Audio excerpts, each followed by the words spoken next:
gbogbo wa nílé lóko lẹ́yìn òdì mo kí wá pé akúbójú ọjọ́ ṣe rí mo kẹ́yìn ìyá mo kẹ́yìn bàbá mo kí ẹ̀gbọ́n mo kí àbúrò èmi ọmọ yín náà ni àbúrò yín olólùfẹ́ yín Dr. Zabby Talk Show ayé ọpẹ́ yẹn ṣe ọlọ́dọ̀ títí náà ní agbára lọ́wọ́ Ọlọ́run ayé ọpẹ́ máa yọ fún wa lórí ọmọ lórí ìdáwọ́lé wa òun láyé ọpẹ́ máa fi máa yọ.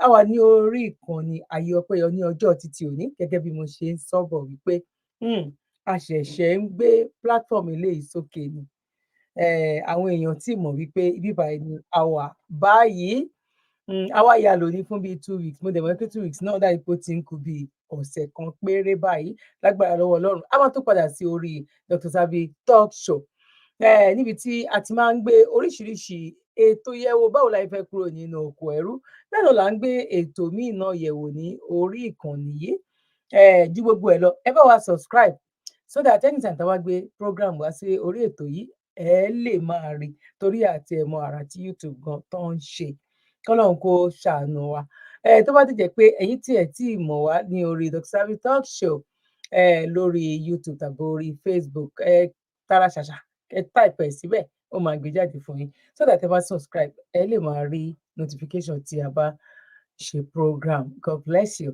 Èwo la gbé wá fún wa ní ọjọ́ títí òní ìran mi àwa ò ní yé pariwo torí pé kí ni Ọlọ́run fi àwọn kan ṣe ilẹ̀kùn tó ṣí títún tó ṣí síta mo dẹ̀ mọ̀ wípé pẹ̀lú àwọn olóríire àwọn onínúure àwọn ọlọ́gbọ́n àwọn olóye àwọn náà máa mọ̀ wípé bí ò bá ju bóyá kò pọ̀ títí káti ẹni bóyá 75% nínú àwọn nǹkan tó jẹ́ wípé àwọn ọmọ Yorùbá tó ń sọ̀rọ̀ lọ́tùn lósì lórí ọ̀rọ̀ oko ẹrú tó ń jìn wá sínú ẹ̀ yìí bó bá ṣe ń fọn káàkiri àárín àwọn ọmọ Yorùbá ní àgbáńlá ayé àwọn kan mọ̀ wípé àwọn pípù yìí wọ́n try àwọn eléyìí ò wá sọ̀rọ̀ wípé a fẹ́ taṣọ because anything ló lè ṣe lórí social media àìmọye nǹkan táwọn èèyàn oríṣiríṣi fi ṣe bọ̀ a dúpẹ́ lọ́dọ̀ Ọlọ́run wípé àwa fi dúró ti ìran wa ni ìran mi eléyìí kọjá bẹ́ẹ̀ ó kà màmá níbi tí àwọn nǹkan tá à ń sọ tí ò ń ṣe wípé torí ìlara ọ̀ ìtara la fi ń sọ bó torí fact ànírọ̀rùn eku nírọ̀rùn ẹyẹ sẹ́ ibi tẹ́mi dúró lé lórí nìyẹn tí ìlú Áfíríkà ni mo sọ Áfíríkà lápapọ̀ tó bá dá lọ́jọ́ títí òní gbogbo wa pátápátá ló máa dá fún ó ní ilé làbọ̀ sí mi oko ibo ni ilé yẹn wà ń sìn ẹlòmíín wà níbí báyìí ó wà ní age of 60 ó ti fẹ́ get out ó ti wà okay ó ti wà lábúrò láti bóyá ọmọ 20 years old ó ti wà lábúrò láti ọmọ 18 years old ó fẹ́ get out kóun náà padà lọ sílé kóun náà lè bọ ibo ló jẹ́ bẹ́ẹ̀ ń sìn ibo ni ilé ibo ló fẹ́ get out láti lọ ilé ayé ò ṣe gbé ọ̀run ò ṣe bínú lọ ìlú òyìnbó ò ṣe gbé Nàìjíríà ò ṣe bínú lọ ara máa kan àwọn ènìyàn eléyìí ò ń sọ̀rọ̀ pé ọmọ wa ló wà ń bẹ̀ kìnnìkan ló wà ń bẹ̀ náà ọmọ ìyẹn gángan òkè ọmọ yín ló wà ń bẹ̀ ọmọ yín láti wà ń bẹ̀ kẹ́ wá kú sínú ìyà inú ìṣẹ́ inú ìdààmú tàbí bó a dúpẹ́ lọ́dọ̀ Ọlọ́run wípé àwọn èèyàn tá a lè sọ wípé táwọn náà lè sọ wípé òkè kán lọ múrò èmi ń sìn kán wá kàn mí má gbélébù tẹ bá ti pàdé Dr. Zabby lẹ́nu rẹ̀ tẹ bá ti ẹ mú ẹ má ṣe nǹkan kan fún ẹ kàn ṣe ọwọ́ ẹ̀ báyìí kẹ́ ẹ ṣẹ̀ṣẹ̀ kẹ̀dẹ̀ kan má gbélébù irú àwọn tó lè sọ bẹ́ẹ̀ òun ni a fẹ́ gbé wáyé bó tó bá jẹ́ pé àwọn tó lè sọ kán lọ kàn wọ́n má gbélébù tá a bá wá ti rí nínú wọn táwọn náà wá lè ti bọ́ síta máa sọ̀rọ̀ gbogbo èèyàn kọ́ ni ò dáa bọ̀ àwọn tí ó dáa kékeré ni wọ́n àwọn tí ò dáa wọn ò jẹ́ kí iṣẹ́ ọwọ́ wọn kó yọ and I'm pretty sure wípé tá a bá lọ wo orú ẹni nǹkan tẹ́ni yìí tó fẹ́ sọ yìí fídíò tá a fẹ́ lò yìí bóyá tá a bá lọ wo nǹkan tó ń sọ bóyá bíi 8 years ago possibility wà kó jẹ́ pé a máa rí the difference is clear bóyá nǹkan kan máa yàtọ̀ ńbẹ̀ the same thing ló apply sẹ́mi náà tó jẹ́ pé nǹkan tí mò ń sọ ní bóyá nǹkan tí mò ń sọ ní 8 years ago pẹ̀lú nǹkan tí mò ń sọ nísìnyí ẹ mọ̀ wípé ọlọ́tọ̀ lóhun ọ̀tọ̀ ni ó jẹ́ ọ̀tọ̀ gedegbe ló jẹ́ ni ṣé ó ti sábọ̀ kí má bàa gbà wá ní àkókò ẹ jẹ́ ká lọ gbọ́ ẹ wo tí ẹ bá wò tán fídíò tún máa jáde lẹ́lẹ́kẹta sí eléyìí number 3 fídíò ẹ̀rù máa bà yín it will shock you but ẹ jẹ́ ká kọ́kọ́ lọ gbọ́ èyí tí mo fẹ́ gbé wá yìí náà. I said online, it's too difficult for them to comprehend because of their religious background.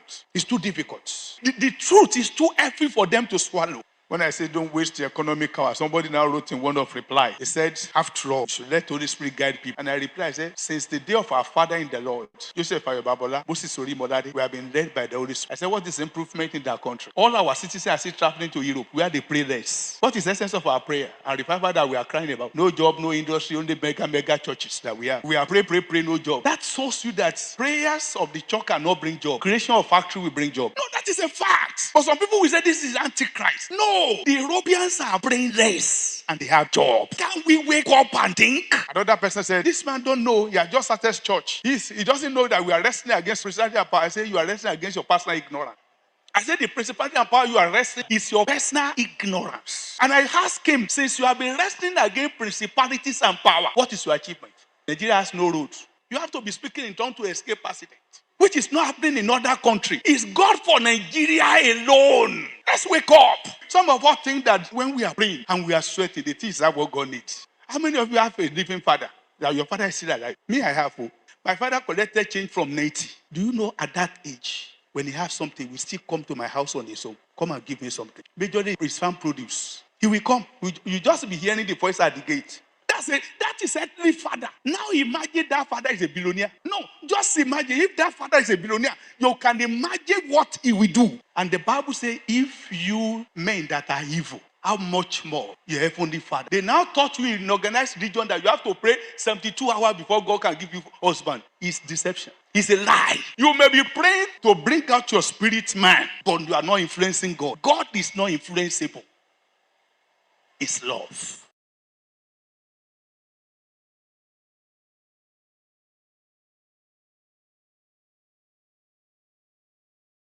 Sorry o, ẹ gbọ́ ọ̀rọ̀ tàbí ẹ gbọ́ nǹkan tó ń sọ ni. Ṣé tó bá jẹ́ irú èmi ní sọ́mọ́ní ọmọ ẹ jẹ́ ká mo fẹ́ ká tuntun gbọ́. Sense of our prayer and revival that we are crying about. No job, no industry, only mega churches that we have. We are pray, no job. That shows you that prayers of the church cannot. Nǹkan tí mo sọ kọ́ nìyẹn ni. Pásítọ̀ ló sọ eléyìí sìn. Pray nǹkan tó ní ká máa ṣe kó 90-something billion lọ sí àjì. Tẹ́tí kó lọ láti ọjọ́ ìkíràbọ̀ lú òyìnbó. Pásítọ̀ Olóríire ló sọ eléyìí báyìí sìn. Pásítọ̀ Olóríire ló sọ eléyìí. Bring job. Creation of factory will bring job. No, that is a fact. But some people will say this is antichrist. No. Nǹkan tó kó lé wa lọ́wọ́ nìyẹn, nǹkan tó wá ṣe plan work ni. Orí òyìnbó pé àrùn tó sì ń bá àwọn ancestors wa jà, òun náà ló sì ń jà lọ láfíríkà títí dìsẹ̀. Bọ̀ a dúpẹ́ pé ogun yẹn Ọlọ́run ti ṣẹ́ torí pé ó bá àwọn òyìnbó yìí náà jà tẹ́lẹ̀. Bìtìkọ́tà wà ní èyí ó bá wọn jà. Kò yẹ yín sìn, ó bá wọn jà, Amẹ́ríkà gan bá wọn jà, wọ́n ṣàkó Amẹ́ríkà lẹ́rú. Ṣebí 4th of July làwọn náà ń celebrate pé táwọn gbára wọn lẹ̀ nínú oko ẹrú Bìtìkó. Ṣé Nàìjíríà náà wọ́n fẹ́ kó lẹ́rú ni? Ṣé Áfíríkà nìkan kọ́ ló fẹ́ kó lẹ́rú ni? Bọ̀ọ̀rọ̀ ẹ̀sìn yẹn wọ́n pákéjì ẹ̀ wá fún wa ni. Wọ́n pákéjì ọ̀rọ̀ ẹ̀sìn wá fún wa ni. Nígbà táwa yìí sì kéré, ó mọ a máa ń rí dáadáa. Èmi mo ti rí rí pé wọ́n máa ní èèyàn jí nǹkan, àrá ó gbé nǹkan tó jí yẹn ó gbélé láyà. Torí pé àwọn forefathers wọ́n ti ṣó àwọn òyìnbó yìí ní ṣégi barao, wọ́n ti ṣó àwọn òyìnbó yìí nígbà náà lọ́hùn. Òun ló ṣe wá pẹ̀lú gbogbo nǹkan tán gbé wá. Aláwọn dà lọ́jọ́ títí òní, òyìnbó dà pẹ̀lú Bible àti Quran àti gbogbo ẹ̀, òyìnbó dà pẹ̀lú ẹ̀sìn, no way. Àwa tán gbé fún àwa là ń fẹ́. Òun ló ti ń sọ̀rọ̀ síta yìí. Ó fẹ́ lọ sí Bible study, ó fẹ́ lọ sí church lẹ́ẹ̀márùn-ún nínú ọ̀sẹ̀. Kò gbé ẹ débi anything. Àṣírí kan wà níbí báyìí, yes. Àṣírí kan wà níbí báyìí tó ń bọ̀ sí, yes. Àṣírí kan wà níbí báyìí. Kẹ́ lè mọ̀ wípé òyìnbó mọ nǹkan tó ṣe. Most 99.9 nínú àwọn pásọ̀ náà àwọn náà mọ nǹkan tó ń ṣe.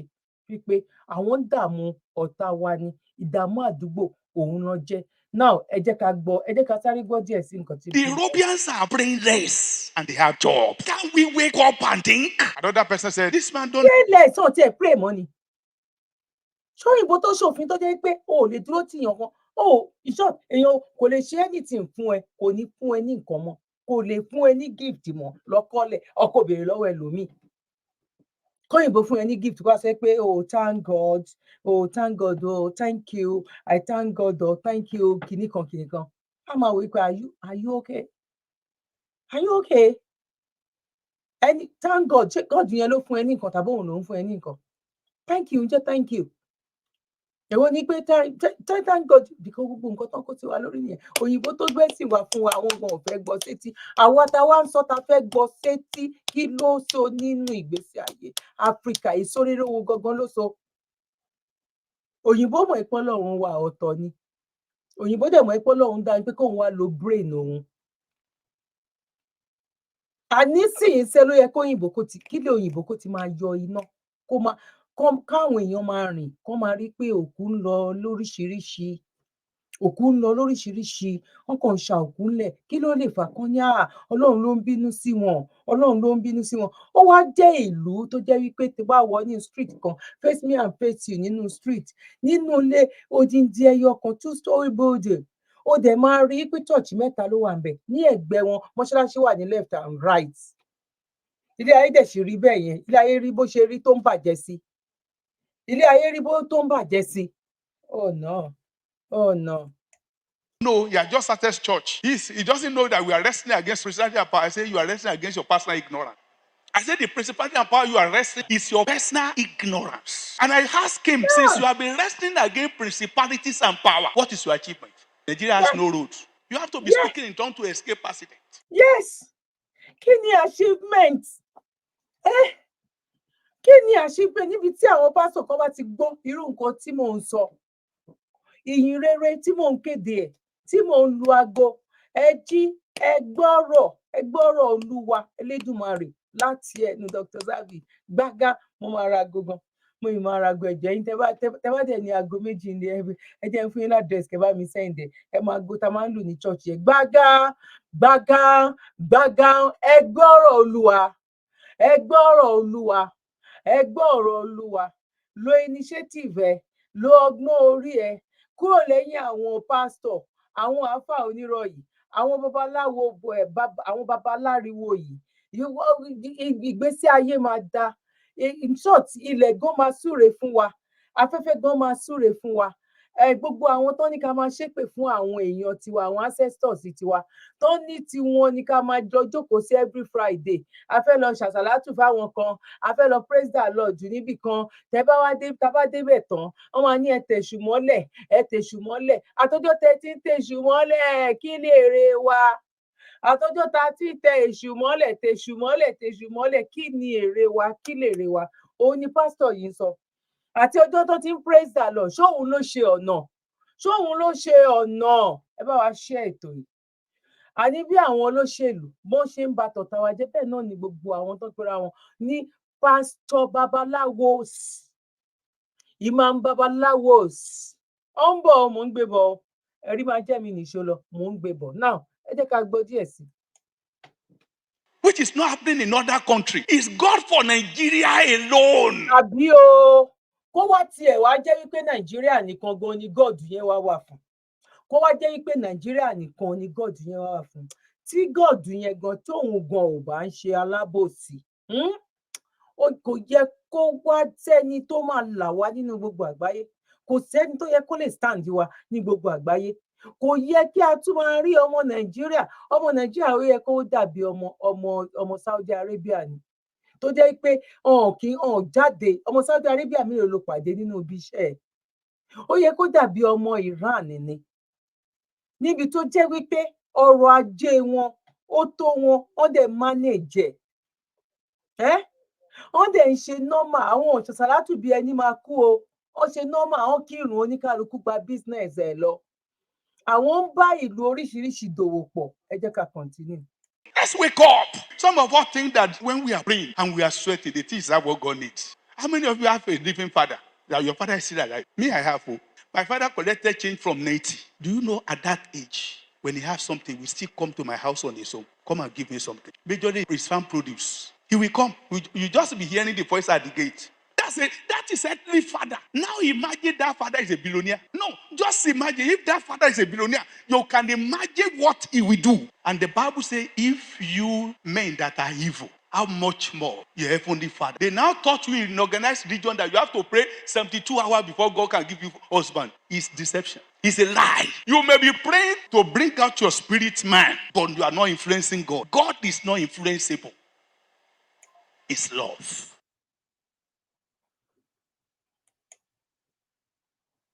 Love. Initiative and way of life. Kí ni way of life? Ṣe dáadáa sọ́mọlàkejì ẹ. Má ṣe aburú. Tó bá rí nǹkan tó mí àti nǹkan tí ò mí. Nǹkan tó mí àti nǹkan tí ò mí ni that means ewé inú oko wà nínú ẹ̀. Nǹkan tó mí àti nǹkan tí ò mí, ilẹ̀ tó ń tẹ̀ gan wà nínú ẹ̀. Kó máa lọ lásán gan, kó kàn rí ìgò tó lè gúnyàn lẹ́sẹ̀ kó mú kúrò. Ara oore ni way of life. Kó má parọ́ mọ́yàn. Ara way of life ni. And oh my God. Ẹ má jẹ́ kí n lọ sí deep. Ẹ má jẹ́ n lọ deep nínú ẹ̀. Ẹ má jẹ́ n lọ deep. Ẹ má jẹ́ kí n lọ deep. Oh my God, not deep, not. Ẹ wá wo ibi tán wá bá ilé ayé yẹn, ibi tán wá bá dé. Okay, ẹ jẹ́ kí n lọ gbé ẹ̀rí yẹn wá. Ẹ jẹ́ ká lọ gbé ẹ̀rí yẹn wá. Ìyẹn lẹ máa fi mọ̀ pé ẹni èpè ni wọ́n, ẹni aburú ni wọ́n, aláburú ẹ̀dá làwọn pípù yẹn sẹ̀. Wọ́n mọ̀ wípé nǹkan tán gbé wá fún wa. Ìwọ tó sọ wípé ọgọ́rọ̀gbẹ́ pásítọ̀ mi ló bá mi gba físà, pásítọ̀ mi ni prayer tí pásítọ̀ mi ṣe. Ó mọ nǹkan tó tọ́lá. Ṣé o mọ nǹkan tó tọ́lá? Pásítọ̀ mi ni mo láti dáadáa mẹ́wàá yẹn, kò sí nǹkan kan, ó mọ nǹkan tó tọ́lá. Ó mọ nǹkan tó tọ́lá. Ṣé o mọ̀? Oh my God. Àáfà tó ní àáfà yẹn ó gbóná ó ṣe kinní kan. Àwọn àáfà tó ní kán má lo ọṣẹ. Máa gbé fídíò yẹn wá lójú ẹ̀mí. Wọ́n ní kán má lo ọṣẹ lórí social media. Agbára kan láwọn àáfà mi náà ni ánàkùnmùláì láyé ìgbà yẹn. Tán ní kán má lọ ṣe gbogbo ẹ̀ bídíà ní gbogbo ẹ̀ kinní kan. Ó mà ti wà lórí ayélujára ń sìn. Torí ó gbọ́ nǹkan táwọn èèyàn náà ń sọ. Ó mà ti ní kán mú kinní kan, kán mú ewé kinní kan. Ewé kinní kan tá à mú wá láti ibi tá a ti lọ gba ẹ̀sìn yẹn. Ewé tó jẹ́ pé àwọn bàbá wa, àwọn ló ń ṣe science débẹ̀. Àwọn ló mọ̀ pé ewé sẹ̀kútú yẹ̀yẹ̀ ewé nǹkan tó bọ́ sí mi lẹ́nu ni mo sọ. Ewé sẹ̀kútú yẹ̀yẹ̀ ewé kókò ewé something like that, ewé ìbìrìpò ewé kọ̀kọ̀rẹ́ wípé kí wọ́n bá gún papọ̀. Wọ́n bá wá fi atare 3 sí ọ̀ atare 7. Wọ́n bá wá fi kí ló tún lè fi sí yẹn náà. Kọ́ ṣàfi gbogbo ẹ̀ sí ṣá, kí ló tún lè fi sí. Kọ́ ṣàfi kọ́ tún fà bóyá àlùbọ́sà àgbọ̀n àgbálùmọ̀. Wọ́n fi sínú ẹ̀. Dípò tó bá fi wẹ̀ kòkòrò tó bá dà nǹkan síyàn lára, ibẹ̀ máa jiná. Ibẹ̀ máa jiná. Ṣé nínú ìwé tó ń gbé fún wa ṣóhun láti kà? Àwọn bàbá wa náà jẹ́ science náà jẹ́ medical doctor, àwọn ancestors wa, àwọn nìyẹn. Àwọn ancestor ìgbà ìsín làwọn ìwà tó bá jáwọ́ kínní yẹn kán pò mọ́ ọṣẹ dúdú. Kí ló fi ń ṣọṣẹ dúdú? Ṣé bàbá láyé wa lọṣẹ dúdú? Òyìnbó náà ní nǹkan títí ẹ̀ náà. Òyìnbó ó ní bó ṣe ń preserve àwọn nǹkan títí wọn nígbà náà lọ́hùn. Ìgbà tí ò sí fridge, wọ́n máa ń wa ilẹ̀. Ó ní bọ́n ṣe máa ń ṣe àwọn milk tó ń gbà lára màálù. Ibẹ̀ náà máa preserve ẹ̀ sí, ibẹ̀ náà máa kó sí àìmọye nǹkan tó jẹ́ pé ibẹ̀ náà fi fridge ṣe nílẹ̀ẹ́lẹ̀. Ṣé mo gbọ́dọ̀ tí wọ́n tutù? Ṣọ́ ń ṣe bẹ́ẹ̀ mọ́ ń sìn. Àwọn ìran tiwa tó wá ṣe ọṣẹ, tóyìnbó wá dé tó wá ṣe ọṣẹ white àwa appreciate tiwa because àwọn yẹn wọ́n rí fridge náà fi rọ́pò ilẹ̀. Bọ́ àwa ìníyẹn ó sì ń lọ títí dọ̀túnla mẹ́ta. Bọ̀ torí wípé wọ́n po ọṣẹ pọ̀ ń ṣe kinní kan. Ẹni tó bá wá nú ilé ẹ̀ ń sìn tó bá rí ọṣẹ ń sìn tó bá jẹ́ àwọn tó jẹ́ wípé takú ti Jésù ni ọ takú ti Prophet Muhammad ni. Tó bá jẹ́ ìkan nínú àwọn méjèèjì ni tó bá wá sínú ilé ẹ̀ tó bá rọṣẹ. The same thing náà ni o. The same thing mo fọlọ́run búra ó ti ṣẹlẹ̀ sí mi. Bá lọ sílé àwọn èèyàn báyìí, ó bá rí ẹni ọṣẹ ìbájọyọ̀ wà kàn máa wò wọ́n báyìí pé àwọn eléyìí ò tiẹ̀ mọ Ọlọ́run. Àwọn eléyìí wo ìgbà téèyàn dé kinní wọn, wo kinní téèyàn bá nínú bathroom wọn, ó tiẹ̀ lè lóòdì lọ bẹ̀ mọ́ gan wípé àwọn eléyìí tó wá kú Ọlọ́run ò ní jẹ́ kán kú báyìí kán yíwà padà ni o. Àwọn tó eléyìí bá kú báyìí inú iná ló ń lọ ní straight. Ó ti fẹ́ nu ara ẹ̀, ó ti fi ṣèdájọ́. Ó bá èmi tí mò ń bá yín sọ̀rọ̀ yìí, ó bá mi jà rí dáadáa. Bí mo yín sọ̀rọ̀ yìí, mò ń rántí àwọn ibi tí mo tírú ẹ̀ tó ti ṣẹlẹ̀ sí mi. Tá a dẹ̀ mọ̀ wípé nǹkan tán kó lé wa lórí, nǹkan tá a kà ọ̀tún, tá a kà òsì, tá a gbé nǹkan míì yẹ̀ wò, òun ni. Tó jẹ́ pé òun la fi ń ṣera wa, òun ni Áfríkà ò ṣe ní ìlọsíwájú. Now, ẹ jẹ́ ká lọ gbọ́. Mi ò ra ju ẹran lọ, mo sọ fún ilé ẹ̀kọ́ ẹran 10,000 naira. Orí àtọwọ́, orí àti ọwọ́. Other young innocent people are in the past. Orí àtọwọ́, orí àti ọwọ́. Àtọyàn, orí àtọwọ́, ọyàn. Bẹ́ẹ̀ ni. Iṣẹ́ wo lẹ ń ṣe? Iṣẹ́ wòlíì. Iṣẹ́ wòlíì. Torúkọ ṣọ́ọ̀ṣì yín? Òkè Gbédìde. Òkè Gbédìde. Bọ̀ kílẹ̀ yín ti rà lọ́wọ́ àìsílẹ̀? Mi ò ra ju ẹran lọ, mo sọ fún ilé ẹ̀kọ́ ẹran 10,000 naira. Nínú àṣẹ ìbẹ̀rẹ̀ mí ni ẹran. 10,000 naira. 10,000 naira. Bẹ́ẹ̀ni. Rẹ́rà. Bẹ́ẹ̀ni. Lọ́wọ́ ẹ̀. Bẹ́ẹ̀ni. Kílẹ̀ fi ṣe? Mo fi ṣe àṣírí bíbò òṣòlẹ̀.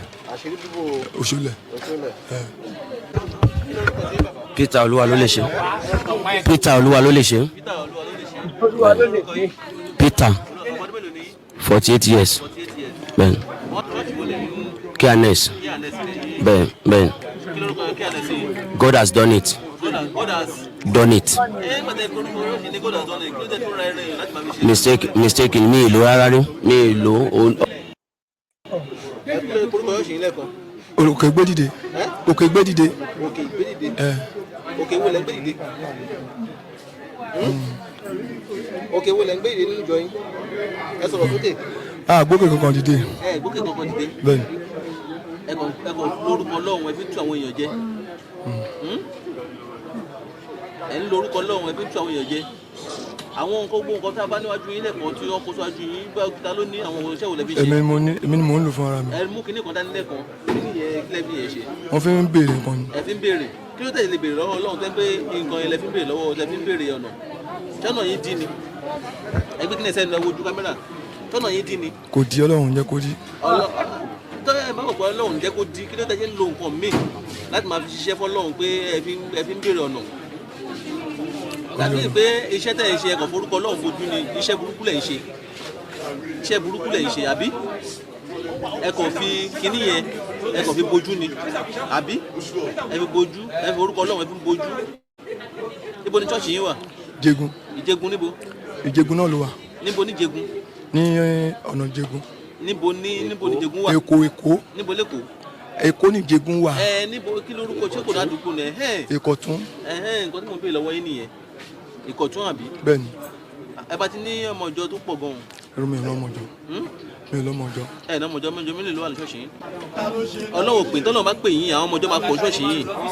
Ẹ̀yin lẹ pera yín. Àbí? Ibo lẹ ti wá ń jó àwọn kìíní? Àwọn tó ní náà máa ń gbé lọ èmi èèyàn kan ṣo lójó lọ́dọ̀ mi lẹ́ẹ̀kan. Olúwo Mandela. Sunday Monday Samuel. Ẹ bá ń fún wọn ní máìkì lọ́hùn. Olúwo Mandela. Ẹ̀mí ilé ti jó lọ́dọ̀ bàbá yìí. Ẹ̀ẹ̀kan náà ni. Ẹ̀ẹ̀kan lẹ jó lọ́dọ̀. Bẹ́ẹ̀ni. Ẹ̀mí ilé ra orí lọ́dọ̀. Ẹ̀ẹ̀mejì. Ẹ̀ẹ̀mejì lẹ ti ra orí lọ́dọ̀. Bẹ́ẹ̀ni. Àti kí ni ẹ tún rà pẹ̀lú ẹ̀? Mi ò ra ju ẹran lọ, mo sọ fún ilé ẹ̀kọ́ ẹran 10,000 naira. Nínú àṣẹ ìbẹ̀rẹ̀ mí ni ẹran. 10,000 naira. 10,000 naira. Bẹ́ẹ̀ni. Rẹ́rà. Bẹ́ẹ̀ni. Lọ́wọ́ ẹ̀. Bẹ́ẹ̀ni. Kílẹ̀ fi ṣe? Mo fi ṣe àṣírí bíbò òṣòlẹ̀. Àṣírí bíbò òṣòlẹ̀. Àwọn ń kọ́ Abídèmí Moses 45. Bẹ́ẹ̀ni. Àtàn. Bẹ́ẹ̀ni. Àtàn gbogbo. Àtàn. Àtàn Igbó olómi. Igbó olómi. bẹ́ẹ̀ni.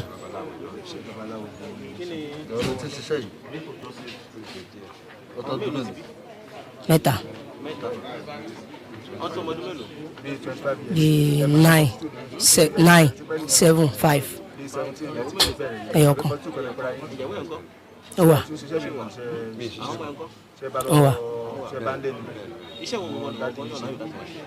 Ṣáàdùn mẹ́díkù ń tọ́jú aláìsàn.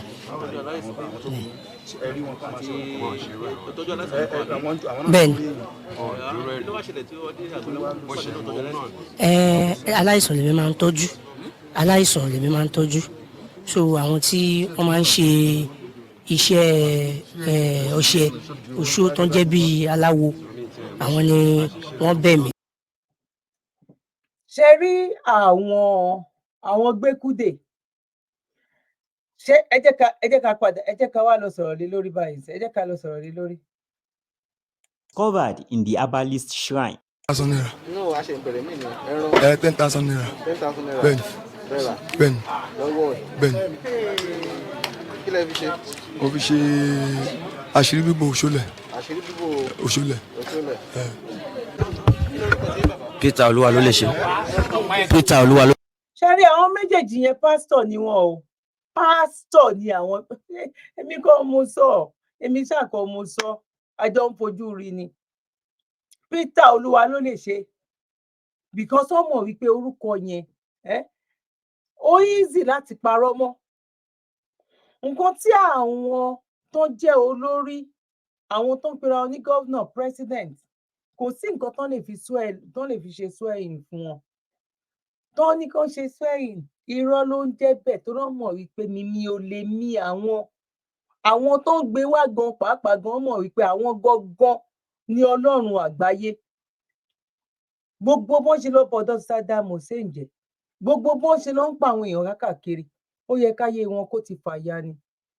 Ẹ jọ̀ọ́ o, ta ló tún ń sá wá bá wọn o? Àwa dúdú la tún ń sá wá bá wọn.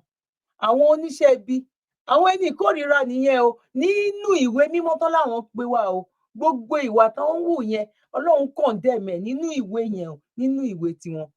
A ló mọ nǹkan tó dé sẹ́ẹ̀ kó tó ṣe gbogbo ọ̀nà ló ṣe. And according to the history, fẹ́ni tí ò bá mọ̀, Elédùmarè titi wa kò gbá ènìyàn. Elédùmarè titi wa wọ́n fi ènìyàn rú, kò ní kán fi ènìyàn rúbọ fún òun. According to story, according to history, àwọn tó gbé ẹ̀sìn wá tán gba Málì wá, gbogbo àwọn ìwé ìògùn, àwọn ìwé gbogbo nǹkan yẹn, kán fa nǹkan kan, kán ṣe mọ́ nǹkan kan, kán jó nǹkan kan, wọ́n kó wá ni tó wá fi jẹ́ pé àwọn onírọ́ tán fi pàdé àwọn tó fẹ́ tà fún. Náà ẹ jẹ́ ká máa. Ló lè ṣe. Peter Olúwa ló lè ṣe. Bẹ́ẹ̀ni. Peter. Ọmọdé mélòó ni? 48 years. 48 years. Bẹ́ẹ̀ni. Wọ́n tọ́jú wọlé nínú Careness. Bẹ́ẹ̀ni. Kí lórúkọ Careness yìí? God has done it. God has Done it. Pàtẹ́ ìkórúkọ ní God has done it. Kí ló dé tó ra ẹran yẹn láti máa fi ṣe? Mistake ní ìlú rárá rí. Ní ìlú. Ẹ kí ló ìkórúkọ yóò ṣe yín lẹ́ẹ̀kan? Ṣé gbọ́ pásítọ̀ ó lóun ò lò rárá rí. Ó tún wá ní mistake ni. Ara èèyàn ni o. Ọmọ obìnrin yẹn ó ń gún orí ẹ̀. Ẹ ṣàgbọ́ tó ní ilé babaláwo ní lọ́ntì. Ẹ jẹ́ kí n bá rè sọ̀rọ̀. Òkè gbé dìde. Òkè gbé dìde. Òkè gbé dìde. Òkè wo lẹ gbé dìde? Irú pásítọ̀ yìí. Òkè wo lẹ. Kó wá jó òun ló sọ wípé ó ṣe prayer fún ẹ. Òun ló ṣe prayer fún ẹ tó fi kúrò l'Áfríkà. Ìgbà tó jẹ́ pé dààmú àdúgbò ti wà nínú Áfríkà tẹ́lẹ̀, ní Nàìjíríà tẹ́lẹ̀. Because òyìnbó ń sìn tó bá fẹ́ travel, the necessary paper tó yẹ kó jáde ló máa kó jáde. Kò ní ìdá ìṣẹ́ tí lọ bá pásítọ̀ kan tó bá jẹ́ ibi tó yẹ kó lọ, tó mọ̀ wípé òun fẹ́ lọ, ó wà important fún òun ní. Tí ò bá wá, a ní òyìnbó, ká ní 40% òyìnbó travel ní pálí. Ẹ jọ̀ọ́, ẹ torí Ọlọ́run ẹ bá wa share fídíò yìí. fáwọn tó máa lè comment, àwọn tó máa lè ẹ jẹ́ ká comment please, ẹ kàn má gbọ́ lásán. Òyìnbó 40% òyìnbó ò ní parí tó torí kí ló nǹkan ìgbà tí wọ́n sọ fún ẹ ṣé òun lòun fẹ́ waste owó tó fẹ́ fi travel yẹn kóun lọ fi ṣe fàájì, kóun lọ fi ṣe kí náà porúkọ ẹ̀. Torí ẹ̀ ló fi jẹ́ pé tó bá péye tí òyìnbó owó tó ń ná jẹ sínú ara ẹ̀ nínú owó oṣù tó ń ṣe, wàá mọ̀ wípé àwọn ti rí ọ̀run, àwọn ti gbé nínú ọ̀run kan tó jáde nínú, because inú ọ̀run tiwọn paradise tiwọn náà wà yìí. Ibi tí wọ́n dúdú tó bá ti lọ ra àwọn nǹkan tó ná £200 tó fẹ́ fi ṣe shopping pé okay bóyá £200 yẹn tó bá ra ẹran, ó ra kinní kan, ó wá gbé sínú ilé, ó ra small turkey, ó ṣáà ra gbogbo àwọn nǹkan yẹn ṣá wípé okay tó bá fẹ́ ṣe wà fọ́njẹ̀ máa ra àwọn nǹkan díẹ̀díẹ̀ tó kù ni. £200 yẹn òun lòyìnbó máa ná fún bíi ijọ́ méjì ijọ́ mẹ́ta. Torí tóun bá fẹ́ lọ ra steak lọ́jà, èyí tó fresh ló máa lọ rà. Tó bá dẹ̀ fẹ́ lọ ra bread chicken, èyí tó ṣe kinní ló máa rà. Ó dẹ̀ ti délé, ó ti grill ẹ̀, ó ti ṣe nǹkan tó máa ṣe, ó ti mú go wine, ó ti fi ìgbà tó jẹ́ pé ìfọ̀kànbalẹ̀ wà. Bọ́ẹ̀ má sí ìfọ̀kànbalẹ̀, ìdààmú tó wá kó wá bá wa ní ìlú wa, nílẹ̀ wa, nínú ilé wa gan, tó wá kó bá ọ̀tá wa tó wà dálẹ̀ ní gbàǹjo gbèdé. Òun ló fà á tó fi jẹ́ wípé ẹ tó bá rí pásítọ̀ ẹ, ó ti bìlí pé o ò lè ṣoríire. Tó bá rà àfà ẹ, ò lè ṣoríire. Ó mọ nǹkan tá àfà ẹ so mọ́ ìdí. Ní Saudi Arabia ṣó rí bẹ́ẹ̀? Ṣé Saudi Arabia ṣó rí bẹ́ẹ̀? Àwọn àfà àti pásítọ̀ gan àdúrà wọn ní pẹ̀lú ò gbọdọ̀ dá. Torí àwọn kan fẹ́ lówó ju ẹgbẹ́ wọn lọ. Tílùú bá dá máa wí pé kí ni qualification òun, ibo lòun ti fẹ́ lọ ṣe. Gbogbo ẹ̀ pátápátá náà bàjẹ́. Gbogbo ẹ̀ pátápátá náà bàjẹ́. Béèrè nínú ìjọ yín, ẹ sọ̀rọ̀ sókè. Gbókè kankan dìde. Gbókè kankan dìde. Bẹ́ẹ̀ni. Ẹ kàn lórúkọ Ọlọ́run ẹ fi tú àwọn èèyàn jẹ. Kò gbé òkè kankan dìde, wọn lè gbé àpáta dìde, ìṣọ̀tún wọn lè gbé agolo sóró. Ẹ ṣáà rántí láyé ìgbà yẹn, rọ́ọ̀bù agolo sóró kékeré yẹn, àwọn pípù yìí ò lè gbé dìde. Tó bá gbé dìde, wọ́n fi ọ̀kan kún èjì ni. Wọ́n fi nǹkan tí àwọn bàbá wa náà fi tẹ nídìí tí nǹkan yẹn tátẹ́gùn fi gbé, wọn ò lè gbé pépà gan dìde. Gbogbo àwọn tó máa ń ṣe pé kán máa ṣubú káàkiri yẹn, kí náà ń lò? Kí náà ń lò sọ́wọ́? Òrùka náà lò. Òrùka òun náà lò. Nǹkan oríṣiríṣi náà ń lò.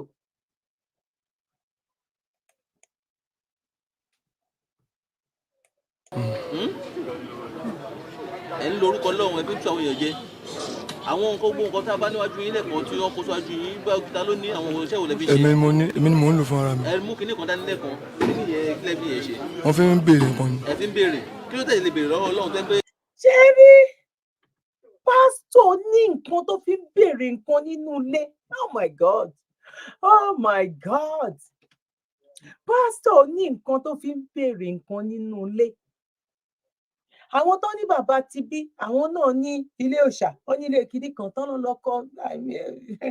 lọ kọ́ síbì kan tó jẹ́ pé ọdọọdún náà máa ń lọ bẹ̀. Ilé white, gbogbo ẹ̀ white, kìíní kan white, àwọn nìkan dẹ̀ náà ń wọ̀ bẹ̀.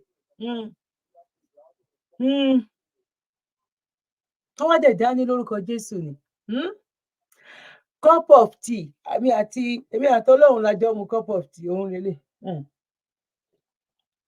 Hello bàbá mi God. Ẹ̀yin náà tí mo ti yín sà, okay sà. A ti jọ mu cup of tea. Everybody ló lọ́lọ́run tiẹ̀. Gbogbo wa gangan, gbogbo wa lọ́lọ́run kékeré. Elédùmarè lọ́lọ́run ńlá. Afrika ìgbà wo la máa wake up? Wọ́n wá tún wá fi ń kó bá àwọn ìran. Ó ní nǹkan tó fi ń yẹ nǹkan wò nínú ilé. Ìyẹn ló máa bọ́ síta fún yín àtijọ́ tó ti ń yẹ̀ wò nǹkan, kí ni solution? Àwọn ibi tó máa ń dùn jù, Yorùbá nation, Ọlọ́run ti sọ bẹ́ẹ̀, wọ́n mọ̀ pé nǹkan táwọn ọmọ Yorùbá nation tó ń fẹ́ gbọ́ nìyẹn. Wọ́n tún máa dá àwọn adájọ́, ẹ gbọ́ nǹkan tí pásítọ̀ yìí sọ o, reference ẹ gbọ́ nǹkan tó ń sọ o, Ọlọ́run sọ pé Yorùbá nation, a mọ̀ tẹ́lẹ̀ Yorùbá nation ó máa dúró for sure. Kí ni solution gbogbo àwọn tó ń pààyàn nínú igbó? Kí lọ́lọ́run sọ pé kán ṣe? Kí ni solution gbogbo accident tó ń ṣẹlẹ̀? ẹ̀rọ ṣe pé lamẹ́ríkà òjò máa rọ̀ tí ìròjò tó fẹ́ rọ̀ ní kinní gbogbo nǹkan tó ṣẹlẹ̀ ní nàìjíríà yìí ń sìn kí ni àti rí pásítọ̀ tó sọ pé ní òjò máa bà gbogbo bísínẹsì jẹ́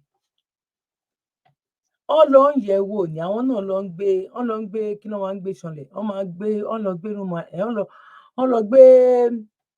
ọ lọ gbé fàṣanlẹ̀ tàbí ọ lọ gbé fá sílẹ̀ ọ lọ yẹ Ifá wò pé ó dẹ̀ lọ kí Ifá lé ni one of the above àwọn pípì yìí náà ní Ifá tán lọ ń kí nínú ilé gbogbo wọn pátápátá ni gbogbo wọn ní ó mú red handed náà fi mu ó lóun ń lò fún ara òun ó dẹ̀ pera ẹni pásítọ̀ tó bá wá lọ sọ́dọ̀ wọn pé ẹ lọ ṣe prayer á ní ẹ padà wá lọ́la tàbí kẹ́ padà wá lọ́túnla kí lórúkọ ìyá ẹ kí lórúkọ bàbá ẹ ṣó yàtọ̀ sẹ́ni tó lọ ilé babaláwo tàbí ilé pásítọ̀ wọ́n máa ti bèrè orúkọ ìyá orúkọ bàbá tó bá ti bèrè orúkọ ìyá orúkọ bàbá wọ́n máa ní bọ́n máa ṣe bèrè bóyá wọ́n kàn máa ní ọmọbìnrin tó wà yẹn Dr. Sabi tó wá akọ̀mọ̀ wípé gbà tó débi wọn ní Dr. Sabi ni ẹ̀bùn a lè describe ẹ̀ fún Ifá lady yẹn ó ga tàbí ọmọbìnrin náà ó ga báyìí ó dúdú kò lómi lára kò ṣẹlẹ̀ pa kò dẹ̀ ń sọ̀rọ̀ bọ̀ Ifá kí ló bá wá lọ yẹ̀ wò wá ìgbà wọn àti wá kọ gbogbo ẹ̀ sílẹ̀ bá ti táyì tèmi bá dẹ̀ padà lọ ìgbà ẹ ṣeun àná dádì God bless you ìgbà tí mo sùn Ọlọ́run wá bá mi sọ̀rọ̀ Ọlọ́run tẹ̀ yọjú sí mi ó dẹ̀ fara hàn mí ó ṣàlàyé ọ̀rọ̀ yẹn gbogbo ìgbésẹ̀ wọn á máa fi ìjìmọ̀ pé wọn á máa sọ èyí jẹ èyí ò jẹ Afrika bó a dúpẹ́ lọ́dọ̀ Ọlọ́run àṣírí ti tú. nǹkan ilẹ̀ fi ń béèrè lọ́wọ́ ilẹ̀ fi ń béèrè ọ̀nà tọ́nà yìí dín ni ẹgbẹ́ kí ni ẹsẹ̀ ìnáwó ojú kámẹ́rà tọ́nà yìí dín ni. kò di Ọlọ́run jẹ́ kó di. ojú Ọlọ́run ò ní jẹ́ ó di ẹ wọ̀dẹ̀ ìwọ tọ́nà ti dí mọ́ ẹ gangan ó dín dín èèyàn lẹ́pa aláwọ̀ oh my God ó dín dín èèyàn lọ́pa ó dẹ̀ jo ọdọ kúrúkúrú okúrú okúná kúrúkúrú ọdọ kúrúkúrú wọn wá fi po ọṣẹ kúrúkúrú wọn wá pín ó dín dín ènìyàn ni o wọn wá ní ọ̀nà ẹ̀ dí tí ò sọ wípé òun claim ẹ̀ because ọ̀nà ẹ̀ ti dí already òtún ní Ọlọ́run ò jẹ́ pọ́nù ẹ̀ ò dí tá ló ní ẹ̀ ò dí tó dí gbágbágbá bí òǹṣẹ́ ẹni tó ń sọ̀rọ̀ yìí torí o ní ọmọ oníyàwó o ò mú kan nínú wọn. tó ẹ bá wọ̀ pé Ọlọ́run jẹ́ kó di kí ló tẹ́ ṣe ń lo nǹkan míì láti máa fi ṣiṣẹ́ fọ́lọ́run pé ẹ fi ń béèrè ọ̀nà láti pé iṣẹ́ tẹ̀ ń ṣe ẹ̀kọ́ forúkọ Ọlọ́run fojú ni iṣẹ́ burúkú lẹ̀ ń ṣe àbí. ṣé wọ́n rí ẹ má jẹ́ kí ká má lọ jìnnà ṣé rí wọn wá mú kínní ní kékeré mọ́ sí yìí o wọn mú ní kékeré mọ́ mo fi Ọlọ́run búra eléyìí orí ó kàn jẹ́ pé mẹ́mórì orí fóònù mi ó kún nígbà tí mò ń ṣe screen record ẹ̀ kò lè gba much nínú ẹ̀ mo gbáwọ́ mọ́rí ni live and direct orí TikTok náà wà sí orí Instagram sí wọ́n máa fi nọ́mbà wọn sílẹ̀ ẹ lè join wọn láti bẹ̀ lú eléyìí tó ń béèrè irú nǹkan tó máa ṣe tó máa fi lówó náà kó tó di pàlọ́ ẹ jẹ́ ká sáré wò torí táìmì yẹn ò sí mọ́ ẹ jẹ́ ká sáré wò tí mo ní mo wò lánàá yìí. The things that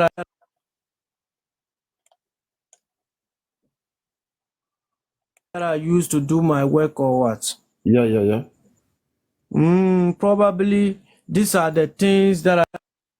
owó ló kó sílẹ̀ yẹn o owó bẹ́ẹ̀ owó ló kó sílẹ̀ yẹn lórí TikTok ni tó sọ pé òun jẹ́ babaláwo tó bá fẹ́ rú owó tó ń sọ ó dùn mí pé mi ò lè live náà ń ṣe live wọ́n ń ṣe ní live ni àwọn tó join ní program yẹn àwọn ọkùnrin náà dẹ̀ ni àwọn ọkùnrin ni ẹ jẹ́ ká tẹ̀síwájú ká lọ wò ìyẹn sọ máa gba phone number wọn máa gba everything wá ló fẹ́ lọ ìwọ gangan náà wọ́n á fi jó ògùn ìwọ gangan tó wá wọn lọ yẹn náà máa fi sá bẹ́ẹ̀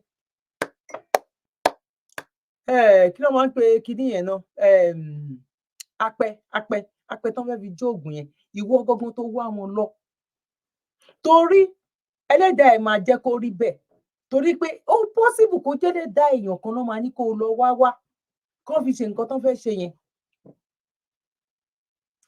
Àwọn ìran tiwa o wọn kì í lo ènìyàn everywhere làwọn babaláwo ti ń sọ ibi tó bá wà nínú ẹ̀ wípé òkè ẹ lòyàn kán lọ mú jáde ọ̀hún ní kán lòyàn ẹ lè lọ bá fèkì o bí fèkì Quran fèkì ẹ̀kíní ṣe wà kò possible báwo ló ṣe máa ní kẹ́ ẹ lo ènìyàn ibo lẹ ṣe lo ẹran dé ibo lẹ lo ẹlẹ́dẹ̀ dé ibo lẹ lo àwọn nǹkan tó wà nínú ṣé ilé ayé yìí ṣẹ̀ṣẹ̀ bẹ̀rẹ̀ ni ṣé ilé ayé kọ́ la wà ní kékeré nìyẹn lè máa mọ̀ wípé irọ́ burúkú làwọn pípù yẹn ń pa irọ́ burúkú òun ló ń pa torí ẹ̀ ló jẹ́ pé wọ́n kàn ń waste àwọn èèyàn ni at the end of the day kí ló fi ń bá àwọn babaláwo mi jà babaláriwo làwọn yẹn ò ń ṣe babaláwo sorry kí ló fi ń bá àwọn babaláriwo mi jà ìkan ti wà tí mo rí lórí program kan tó ní ó lọ gún babaláriwo yẹn torí pé ẹni tóun pa kò nǹkan tó gbé fóun kò ṣiṣẹ́ bóyá ìyá ẹ̀ ni bóyá àbúrò ẹ̀ tàbí nǹkan kan ni irọ́ ni èyí tó bá ṣiṣẹ́ ń bẹ̀ by mistake ni Ọlọ́run ti ní nǹkan yẹn by one way or the other ó máa dáhùn ni now. A life. 60% of the youth riding Benz today. If they should explain to you what they are passing through in the secret place, you rather remain poor till you die. A life, it is better to be slow and sure. Tó ayé o. Ìwọ tó máa ní kò sáyé. Ṣé o ti rí páyé wà báyìí? Ìwọ tó máa ń nẹran. Gbogbo ẹran kọ́ ló ṣe é nà o. Wọ́n máa ní kẹ́lòmíì lọ ṣètùtù àwọn àgbà. A ní kí ló ń jẹ́ bẹ́ẹ̀? Ayé lórí yìí o. Ayé tó àkámọ́ra. Ayé lórí yẹn o. Ayé lèyí o. Tó ayé o. Ayé àkámọ́ra o. Bá ní kó lọ ṣètùtù àwọn àgbà. Kó tètè. Má jẹ́ kán sọ lẹ́ẹ̀mejì. Ayé ò ní mú wa o. Nǹkan pè láyé. Òun rèé o. Ayé lórí yìí o. Kò sọ ẹran nà. Nǹkan ọ̀sìn ṣòro náà. A ò ní ṣe ẹran nà o. Ayé ò ní mú wa o. Now ẹ máa ní kí ni mo fẹ́ lo fídíò yìí fún gbogbo àwọn ojú kan náà tó fẹ́ jẹ́ kí àwọn ìran wa kó wà ó ní gbogbo eléyìí irú nǹkan yìí ó ń ṣẹlẹ̀ nílùú òyìnbó áìdá kẹran yẹn ní kó wà disable nǹkan kan ló ṣẹlẹ̀ pẹ̀lú ẹran ìdá tí Ọlọ́run dá wa òun ló yàtọ̀ pẹ̀lú ẹranko a ní èèyàn oríṣiríṣi ló wà bẹ́ẹ̀ náà lẹ́ranko oríṣiríṣi tó wà ní ẹ̀dá oríṣiríṣi ló wà bẹ́ẹ̀ náà ni ẹ̀dá oríṣiríṣi náà la lè pè nínú ẹranko ẹ máa rí ẹlòmíì tó jẹ́ pé ìgbà òyìnbó ti rí láti kékeré á ti wò wípé òkè ọmọ yìí tó bá máa dàgbà ó máa ga ju àìtẹ́ lọ kí ló fà á torí pé ìgbà tán bí ìgbà tó pé bí ó máa ń ṣẹlẹ̀ tó bá wà tí ọmọ bá máa wà bóyá bí age of 3 years or 4 years tó máa ṣe gbogbo di full measurement body measurement fún ní clinic tó bá wo ti ìyá tó bá wo ti bàbá ṣe understand tó bá go into the history wọn wọ́n máa rí pé òkè o ọmọ yìí o ó máa ní height ó máa wà abnormal bẹ́ẹ̀ náà dẹ̀ ló máa jẹ́ pé wọ́n máa ti mọ̀ pé ọmọ yìí ó máa kúrò abnormal mi mọ̀ bóyá ẹ̀ ń bá mi ká lọ òyìnbó ò lọ yẹ̀ wò lọ́dọ̀ babaláwo kíní tá à ń sọ yìí kò lọ gbà lọ́dọ̀ pásítọ̀ ìmọ̀ ẹ̀kọ́ nǹkan tó ń jẹ́ bẹ́ẹ̀ nìyẹn àṣírí yes now nǹkan tó ń sọ yìí ń sìn nǹkan kan ló máa ṣẹlẹ̀ pẹ̀lú nǹkan tí ó ń sọ yìí ìwọ tó máa ní kò sáyé pẹ̀lú ṣó ti rí ẹran páyé yẹn wà báyìí. tó bá lọ gbá research lé lórí ó máa wà lórí but ní ọ̀dọ̀ títí wa torí pọ̀ jẹ́ ká nímọ̀ nǹkan tó yẹ kó kọ́ wa ní school bóyá history bóyá gbogbo máa gbé fídíò kan wá sìn kẹrí àwọn ọmọ Nàìjíríà tó ń mú àzìn ẹ jẹ́ ká torí eléyìí kò ń ṣe wípé torí ìwọ ayé tó máa ń nẹran gbogbo ẹran kan ló ṣe é náà wọn máa ní kẹlòmíì lọ ṣètùtù àwọn àgbà. ṣẹgbọ́bi tó gbé tí ṣẹgbọ́bi tó gbé gbà kán lọ ṣètùtù àwọn àgbà kán lọ ṣe kíní èmi ò ní kán máa ṣètò ẹni tó bá fẹ́ ṣètùtù àgbà kán lọ ṣètùtù àgbà ẹ ti di ọmọ kékeré o èmi ò ní kéèyàn má ṣe ètùtù tó bá fẹ́ ṣètùtù bọ́ àwọn nǹkan kan wà ó yẹ ká mọ̀ pé eléyìí ọwọ́ ọ̀tún ni eléyìí ọwọ́ òsì ni ẹlòmíì gan tí ò lọ sí school tí ò kà ju primary school lọ nílùú òyìnbó ọmọ òyìnbó ni ó mọ̀ wípé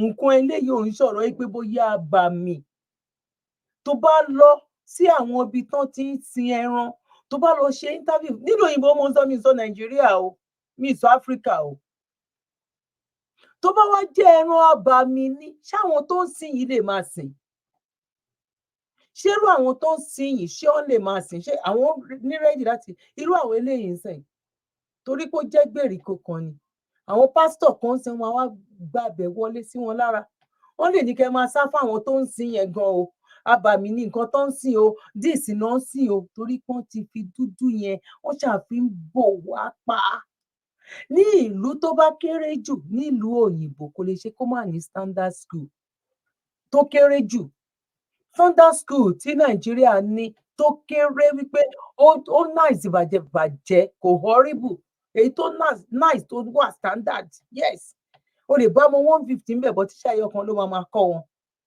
ọmọ 150 yẹn láti primary 1 to 6 tíṣà ẹyọ kan ṣopéré ló máa ní inú class tán dẹ̀ máa wà kò ní pad by the time tójò bá rọ á ní kó ní kálukú kó máa lọ lé wọn tán bá ń bọ̀ wọ́n dẹ̀ máa forí wọn ru chair wa ni ṣe rí pé a lè fi kúwó oorun ṣe rí pé a lè fi kúwó oorun torí ẹ̀ ló máa jẹ́ wípé wọ́n máa lọ sọ́jà wọ́n máa bèrè wípé tán bá fún ẹ ní $100 kán dẹ̀ fún ẹ ní 100,000 naira èwo ló máa mú bẹ̀ $1 yẹn ló máa mú torí pé ó ti gbọ́ dọ́là torí wípé ó tiẹ̀ ti gbọ́ wípé ó tiẹ̀ ti jẹ́ dọ́là yẹn tó dẹ̀ ti jẹ́ náírà yẹn gbàgbé bóyá ṣẹlẹ̀ pẹ̀lú nǹkan tó ṣẹlẹ̀ pẹ̀lú ẹ̀ náà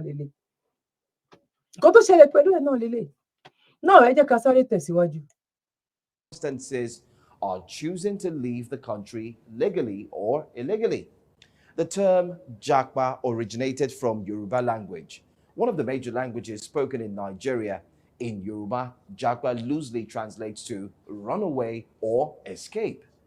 In the UK, the National Health Service, or NHS, found 700 Nigerian nurses with fake qualifications. 700 Nigerian nurses had fake qualifications. Additionally, there's a reference to Nigeria being on the red list for recruiting health professionals.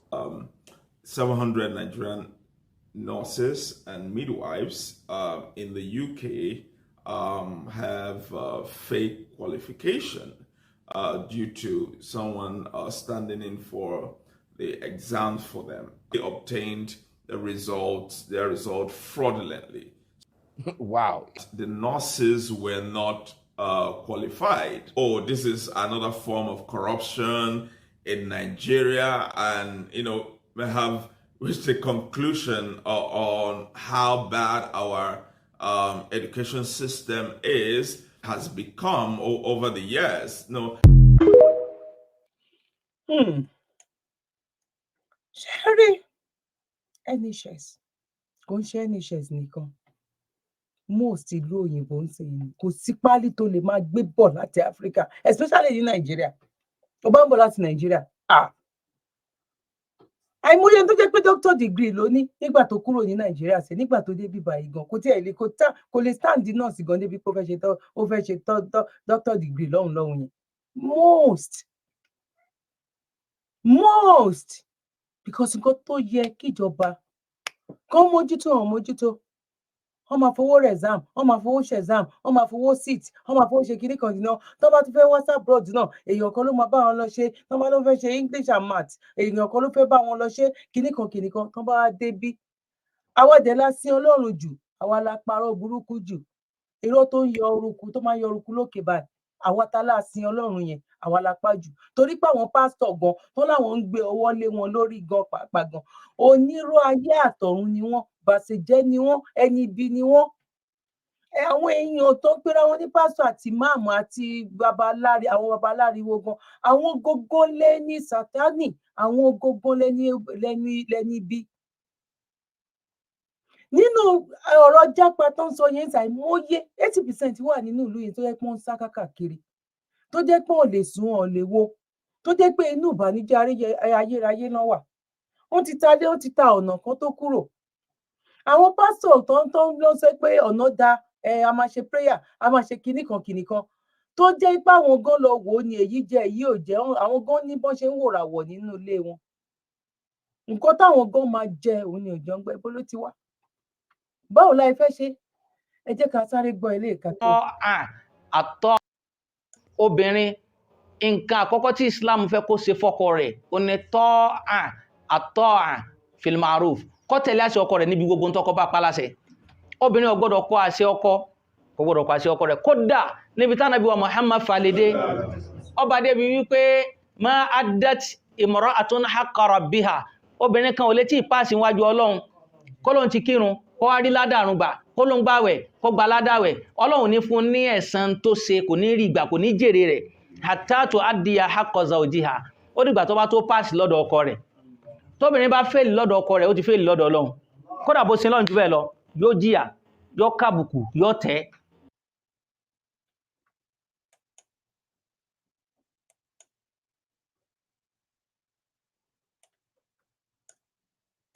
Obìnrin, nǹkan àkọ́kọ́ tí Islam fẹ́ kó ṣe fọ́kọ rẹ̀ ó ní àtọ̀ fil ma'ruf, kó tẹ̀lé àṣẹ ọkọ rẹ̀ níbi gbogbo ntọ́kọ bá pa láṣẹ.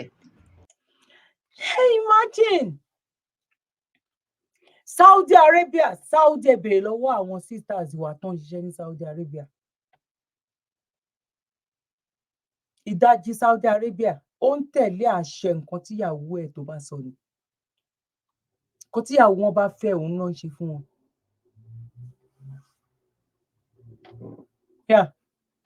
Gbogbo ilé ayé yìí ti sún,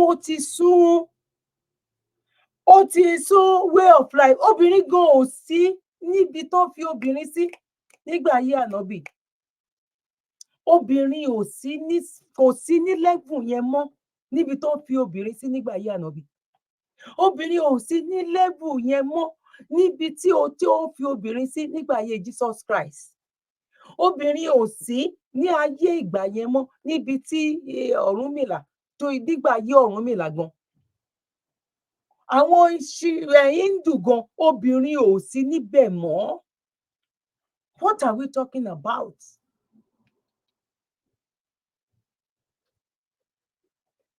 Ọkùnrin tó jẹ́ wípé obìnrin ò gbọ́dọ̀ kọ̀ àṣẹ ọkọ. Ọkùnrin gan nísìnyí gan pàápàá gan, obìnrin ti ń fẹ́ ọkùnrin, obìnrin ó ti ń fẹ́ ọkùnrin. Ẹ máa wò nínú next video, máa gbé wá. Ẹ má jẹ́ n sọ̀rọ̀ jù níbi tá a dé, máa gbé wá. Ẹ̀rí máa jẹ́ mi nìṣó.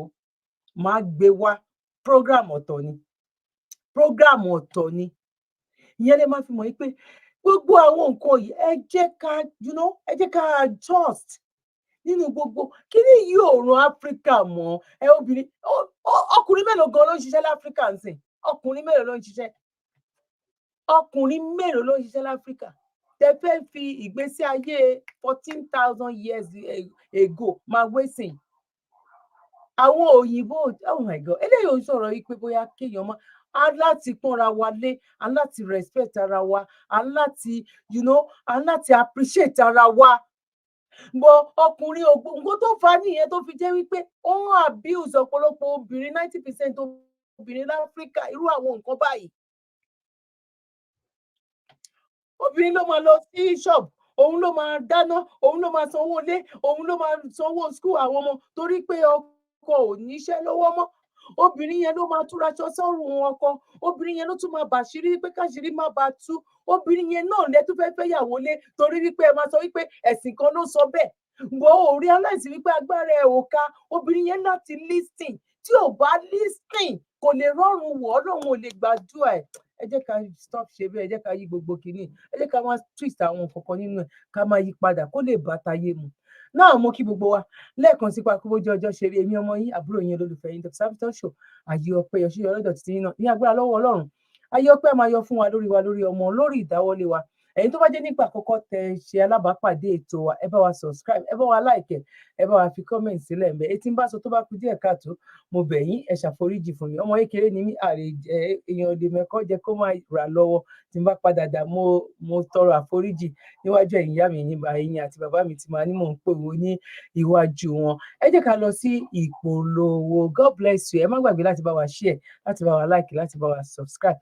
Ẹ dẹ̀ bá wa lọ sórí Dr. Savitore Show náà láti lọ wo àwọn ètò tá à ń ṣe ń bẹ̀. Holiday la wá ṣe lórí ìkànnì Àjùlọ TV. Àwọn nǹkan tá à ń gbé yẹ̀wò ń bẹ̀ ọlọ́tọ̀ lóhun ọ̀tọ̀ náà ni, but méjèèjì náà là ń lo pàpà. God bless you. Bye for now. Látijọ́ aláyé ti dáyé lọ́kọ́ tí ń sọ lówó orí aya tájọṣepọ̀ wọn sì jẹ́ ìgbádùn òǹfà ìfẹ́.